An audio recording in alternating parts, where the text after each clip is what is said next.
Hi, in this video we'll look at the 4 different ways to hold a drumstick.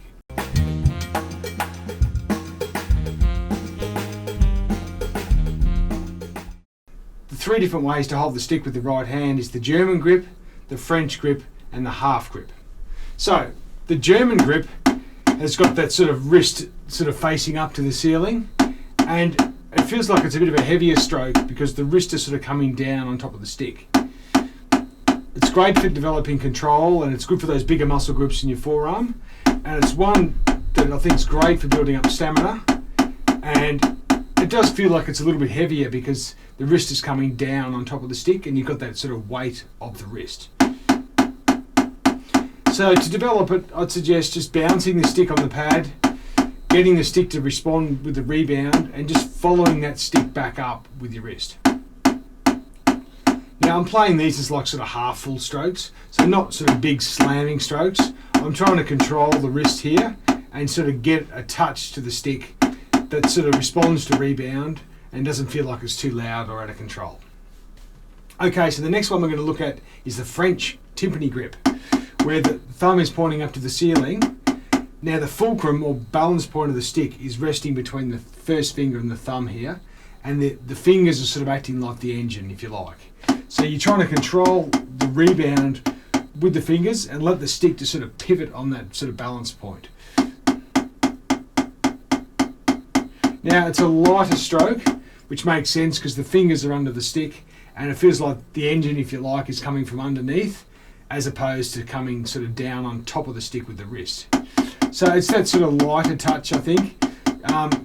Good for fast sort of playing, and great to sort of develop those fingers and learn to control the rebound with the fingers doing the work instead of the wrist.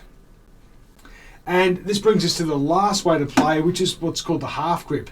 So it makes sense, it's halfway between the German grip and the French grip.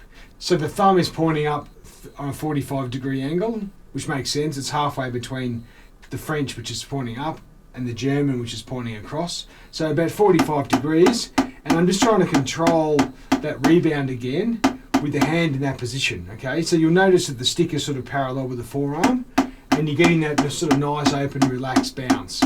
Now it's a good feeling. It sort of almost feels like it is halfway between those 2 grips. I feel like it's a combination of wrist and fingers here. It's still balancing on that middle finger, but it just sort of opens up the fingers a little bit and allows you to sort of relax into that stroke and allows that stick to sort of naturally rebound, and it really does feel like everything's sort of in a straight line. So with the left hand, you might want to go and check out the previous video that I've made on sort of a bit more detail about the left hand traditional grip. But if you just want to get started, a great way to get started on this is to learn to rotate the forearm.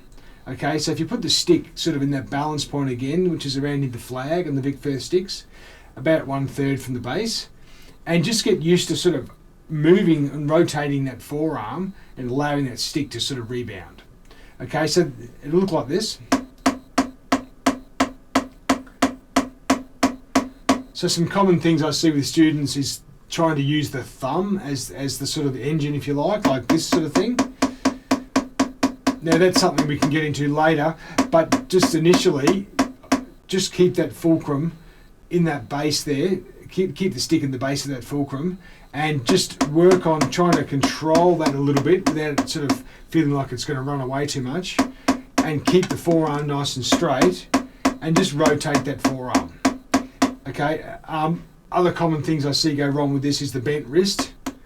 So try and keep that nice and straight. And the other one I see is the sort of raising and lifting of the forearm as opposed to the rotation of the forearm. Now that sort of does take a little bit of time to get comfortable, but it is pretty natural for us to sort of just move our forearm that way. So it's definitely worth sort of harnessing or capturing that rebound. And once you can feel that, then it's like, okay, that's how that grip should feel. It's very common for people just to sort of go tight here and see all these fingers around the stick and sort of go into like a tight sort of position. It's sort of definitely not that. It's sort of, even when those fingers come into play, I feel like all that happens is that the thumb sort of rests up against the first finger up against sort of the middle of that first finger, and when that's rotating there, it just feels like this fulcrum is more sort of secure. Okay, it's not tight, it's not sort of locked in there, but it feels like it's actually secure and allows a bit more control with that left hand. Okay, so that's the next step, is to bring that thumb sort of up to the first finger. Now, then the ring finger sort of comes underneath. But when that is rebounding like I'm doing now, the stick isn't in contact with those fingers at all. Okay, it's still free to rebound. It's only when the stick stops does that stick rest on that ring finger. So it's sort of acting as a brake, really. It's stopping that rebound. And the same thing happens with the right hand. Those fingers sort of catch that stick if you want to stop that bounce. So the fingers are sort of coming around the stick and stopping it. And same thing there. When that stroke comes to an end, then that middle finger, so that ring finger, is sort of acting as the brake. Okay, so they're the 4 different ways to sort of play. I think drummers should know all of them. It's the German grip, it's the French grip, it's the half grip, and it's the traditional grip. Now, to practice these, just play a nice even single stroke roll to start with. Don't go for too biggest loud strokes. Just try them about halfway. Sort of try and get that light touch to the sound, and just try and really sort of work on getting these to sort of bounce back up in a nice, light, relaxed and controlled way.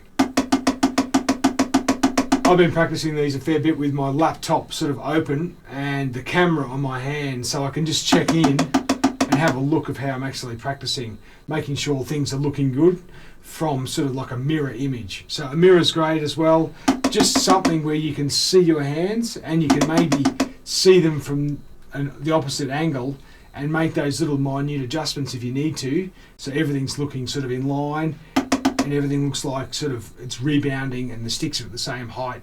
So you do learn a lot from playing in front of a mirror or a camera screen, and then that just gives you a chance to make sure everything's running right, because you don't want to practice and practice and practice and then do it the wrong way, and then you have to then go back and do it all again. So be patient and just learn to get a nice controlled natural rebound stroke as a single stroke roll with a nice light touch and lots of rebound.